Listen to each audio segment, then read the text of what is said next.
Começa agora o Ponto de Pauta, o programa da Sedufisme.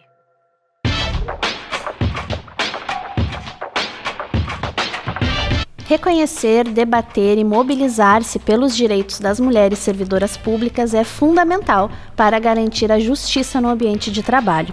A defesa e promoção dos direitos das mulheres são essenciais também para a construção de uma sociedade e uma universidade mais igualitárias. E um importante passo para a promoção dos direitos nas universidades públicas é que toda a comunidade universitária, tanto mulheres quanto homens, conheçam quais são os direitos das professoras. Foi pensando em trazer informações para as docentes e também os docentes da UFSM que o escritório de advocacia Wagner Advogados Associados, que presta assessoria jurídica à Sedufisme, propôs essa entrevista. Nossa entrevistada de hoje é Tanise Parmegiani da Silva. Ela é mestre em Gestão de Organizações Públicas pela Universidade Federal de Santa Maria, especialista em Direito Público Lato Sensu pela Fundação do Ministério Público, advogada e sócia do escritório Wagner Advogados Associados. Eu sou Bruna Unrich e o nosso ponto de pauta de hoje vai falar sobre os direitos das docentes da UFSM, mas que também são os direitos das docentes de todas as universidades e institutos federais do Brasil.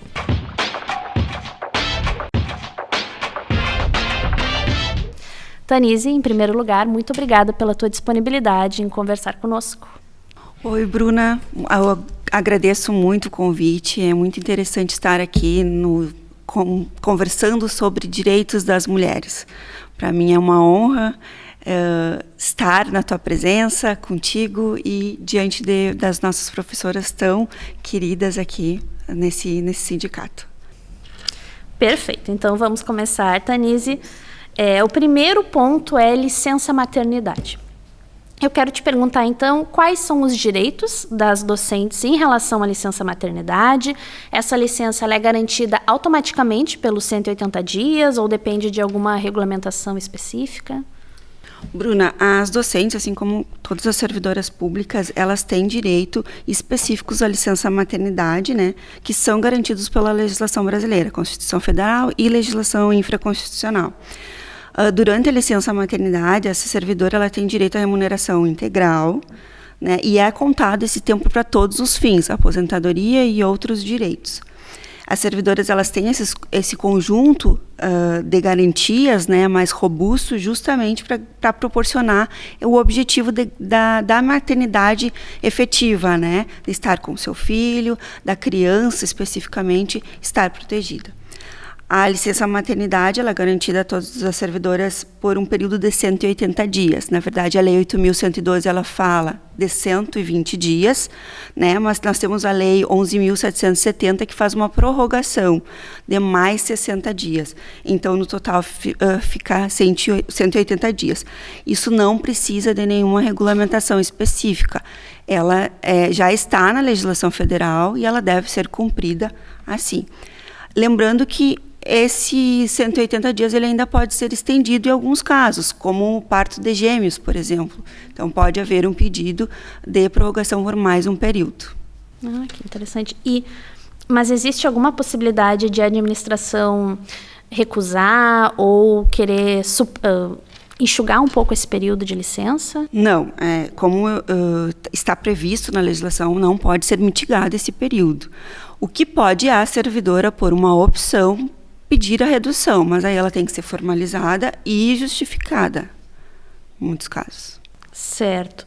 E como funciona o direito à licença maternidade em caso de adoção ou guarda, né? Judicial, o prazo é o mesmo que no caso da gestação?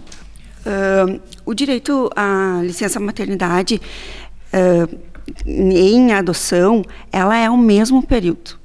É o mesmo período. O que acontece?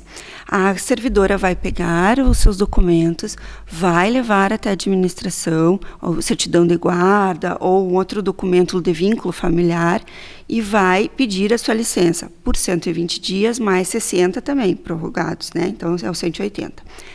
E existe na legislação uma tabela, né?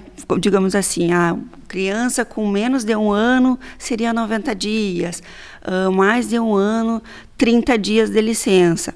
Isso vem na legislação, na Lei 8.112, e pode gerar alguma dúvida, né? O STF, ele decidiu já que deve ser o mesmo período da licença maternidade gestante para a licença maternidade adotante. Tem que ser o mesmo período, porque, na verdade, as legislações que regem isso, a CLT, as leis, enfim, e principalmente quando veio a Lei 13.257, que é o marco da primeira infância, eles garantem esses 180 dias também para a adotante. Muito se vem, né, Bruna, de uma cultura onde a adoção era uma coisa mais paternalista, enfim. Hoje a gente olha mais para a criança, né? Então também isso, para o bem-estar, ele deve ser concedido tanto para a mãe adotante como para a criança que teve traumas, talvez, ou enfim, tem que se adaptar à nova realidade desse contexto. Então sim, ela tem que ser observada pelos 180 dias. Independente da idade da criança. Independentemente da idade. Hoje se fala independentemente da idade.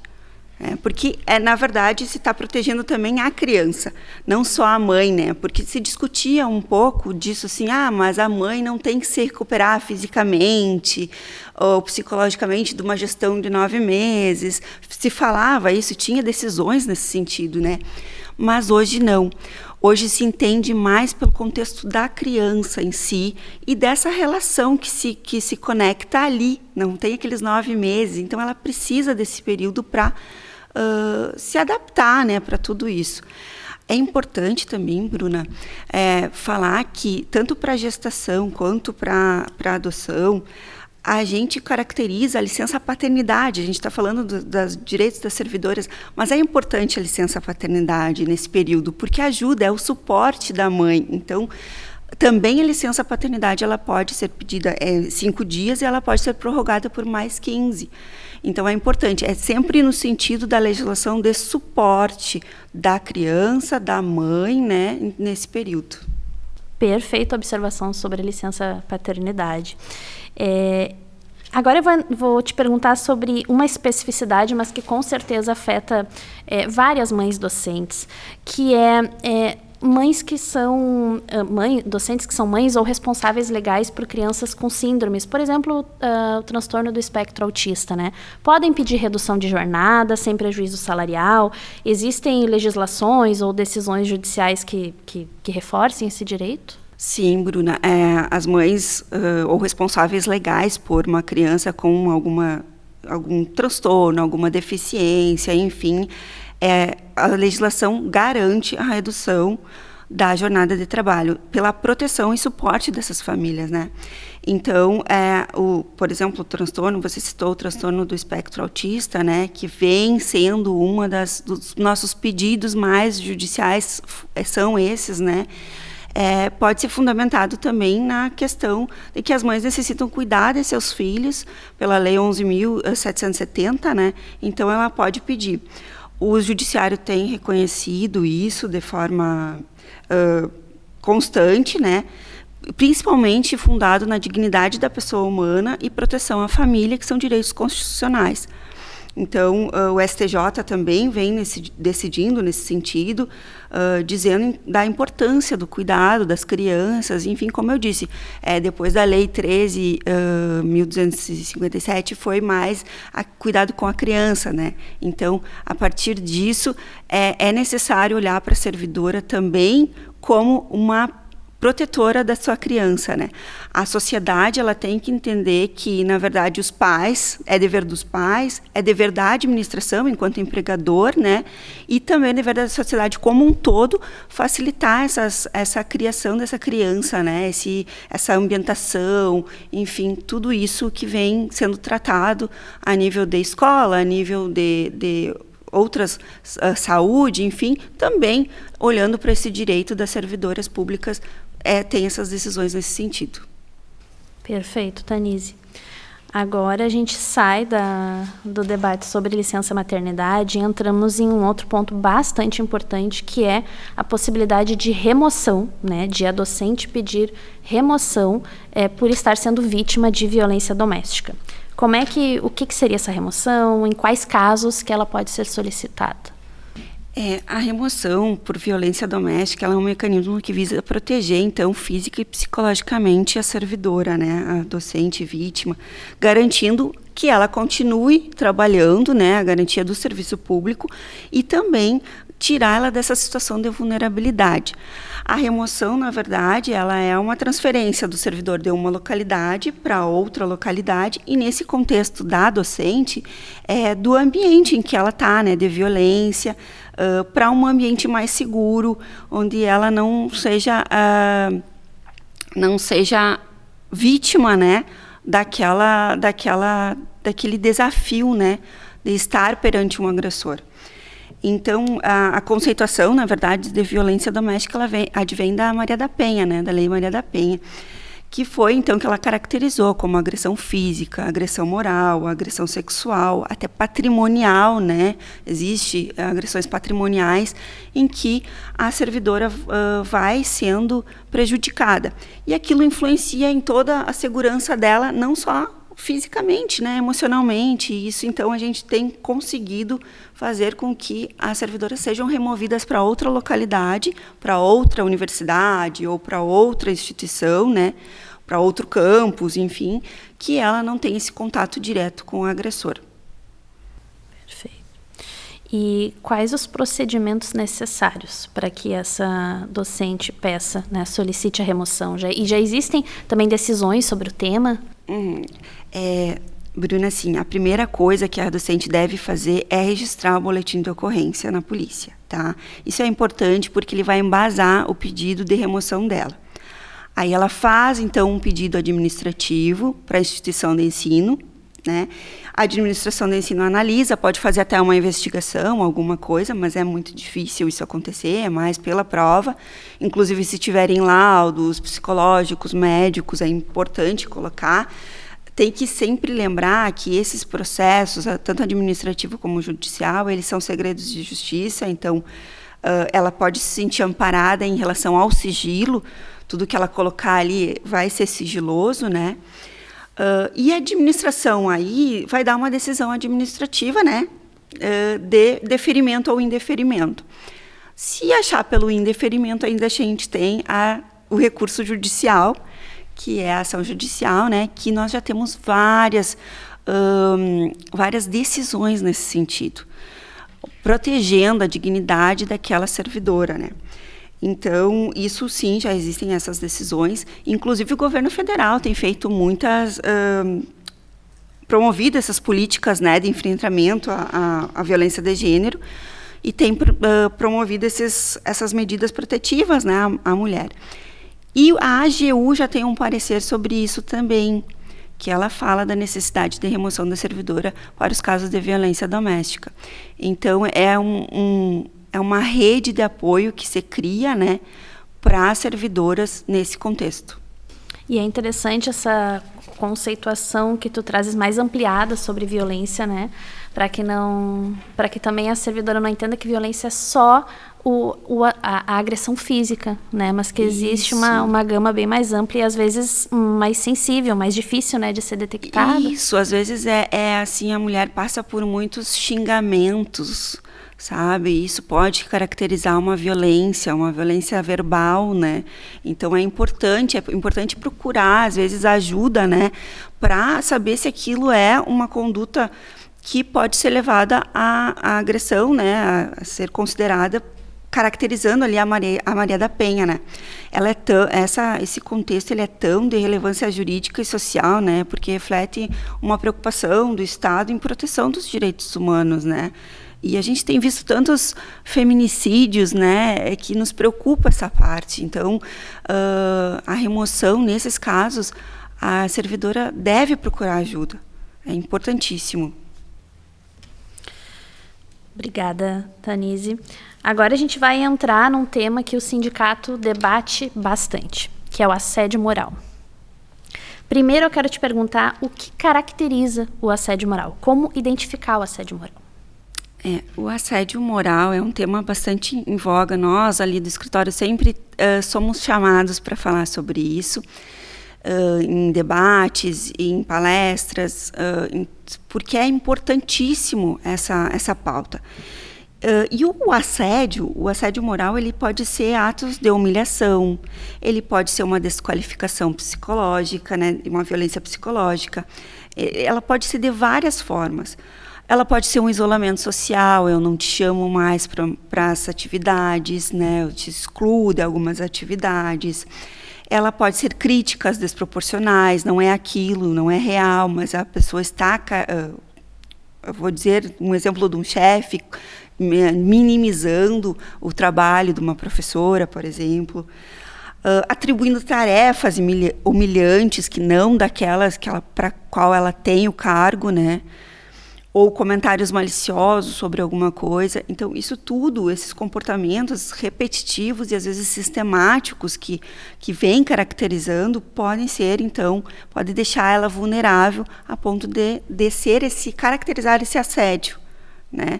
Então, é importante consultar colegas para ver se aquele comportamento é um comportamento que está só com aquela pessoa, é um comportamento geral, aí temos outro problema, né, claro, mas direcionado ou não para aquela pessoa, conversar com os colegas, e também consultar um profissional advogado para ver se aquelas condutas são especificamente do assédio. É muito difícil, às vezes, caracterizar e provar o assédio, então é importante ter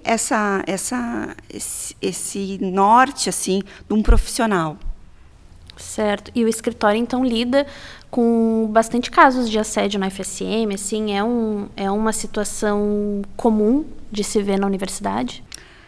É uma situação comum, dá para se dizer comum. Sempre a gente tem um atendimento ou outro sobre assédio, mas, como eu disse anteriormente, às vezes é difícil provar aquele assédio. Então, é bom sempre documentar situações, fazer um diário, né? Talvez um relato formal, buscar um apoio psicológico, porque muitas vezes o profissional o profissional da psicologia pode fazer um laudo naquele sentido. Então, é muito importante se valer de todos esses documentos, essas formas de prova.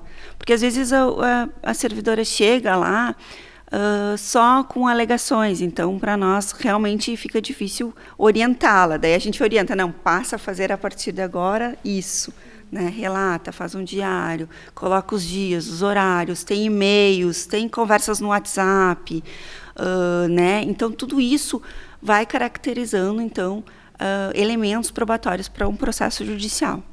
Perfeito. E é válida também a denúncia junto à ouvidoria para... Sim, é importante fazer uma denúncia junto à ouvidoria e, em alguns casos, até pode ser feito ao Ministério Público, né? Dependendo da situação. É importante que o Ministério Público advenha, né, nesses processos administrativos também. Certo. E assédio sexual? Assédio sexual, que é um tema assim, bem mais nebuloso e bastante espinhoso, né, de a gente conversar. E com certeza a gente não vai esgotar, né, esse debate aqui. Inclusive fica o convite para uma próxima conversa para a gente conseguir esmiuçar um pouquinho mais, né, assédio moral e assédio sexual.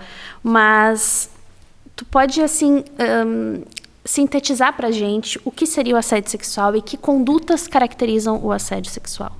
Tá. Realmente o assédio sexual ele é muito complicado da gente perceber às vezes, né? Então, assim, às vezes é qualquer conduta de natureza sexual. Qualquer conduta de natureza sexual, um constrangimento, uma humilhação, uma intimidação da vítima, né?